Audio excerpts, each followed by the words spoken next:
Hello people, so if you've watched my Dragon Ball Super discussion video, then you know why this One Piece review is super late, obviously because my computer for the last 24-hour period was pretty much offline, so I couldn't make any videos, so here we are.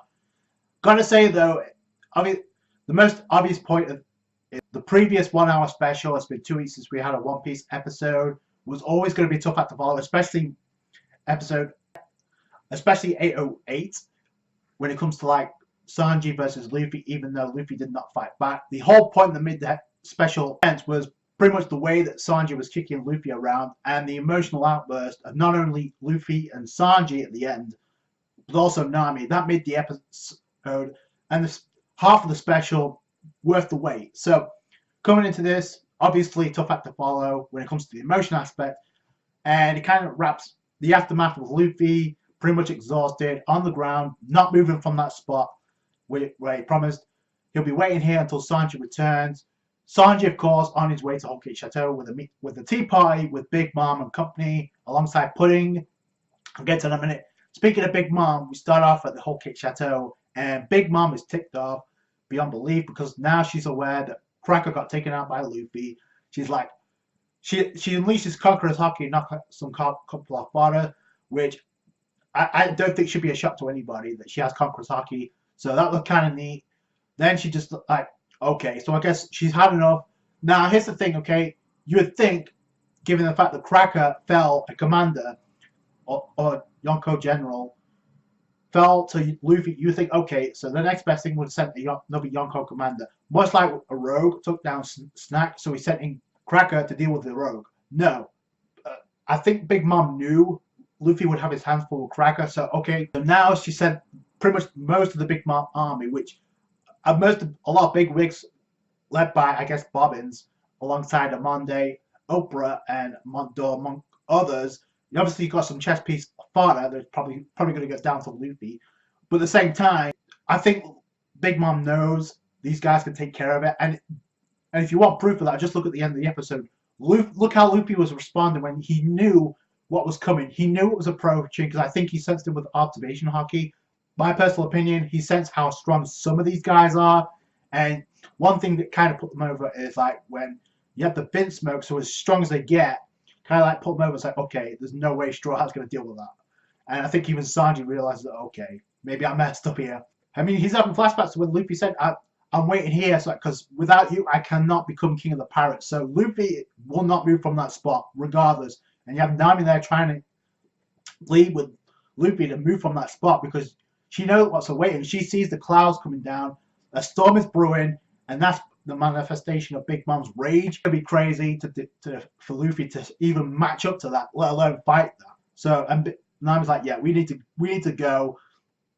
And the moment that Luffy said, Nami, go with King Bomb, go, because what's awaiting? Yeah, this is some monstrous subordinates at Big Mom. So these guys are not fought. Some of these guys may be fine when it comes to the chess piece soldiers, but I think when it comes to like Bobbins, when it comes to Mandor, when it comes to Amande, Oprah and company, I don't think that's a joke. So I think we're going to get the reveal of what they look like when it comes to bounties. I don't think that makes too much difference.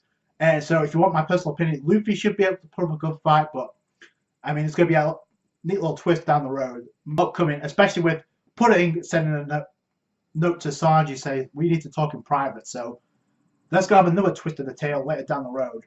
So the big question now is what, because you still have two Yonko commanders out there, which are pretty soon going to be revealed, at least one of them. The feeling you get, okay, Luffy cannot deal with this. He may have, and if you notice in the preview, he's going in gear second. So, and not because I'm a manga reader, but I think it's kind of obvious. Nami isn't running. She's not going anywhere. If she wanted to, she would have done that the moment she saw the star grid. So, and another thing I noticed as well is the dedication that Luffy has. Yeah, it's noble what he's doing, but it's, again, at the same time, it's kind of stubborn what he's doing because he's also putting Nami in danger, and Nami's not going anywhere. The moment we saw rain come down and actually Nami realizes it's actually syrup, Luffy just turns around so it doesn't get in his mouth because he said, I'm not eating anything unless it comes from Sanji. So that's dedication from Luffy to Sanji. No, he knows that Sanji's going to make his way back down the line. So I think that's what's going to happen at some point. But man, you can feel the tension in the air, especially when we have the Big Mom army just marching past the Vincent Smokes on their way to Luffy, and Sanji's reaction pretty much said it all. It's like, yeah, they're pretty much screwed. And yeah, Yanji and Niji, it's like, yeah. Niji was actually, like, once Sanji marries Pudding and Big Mom, we have this alliance, they're going to be working for us. So that's going to be some monstrous stuff going on top of the Gemo 66 clone army. So that's a monstrous alliance.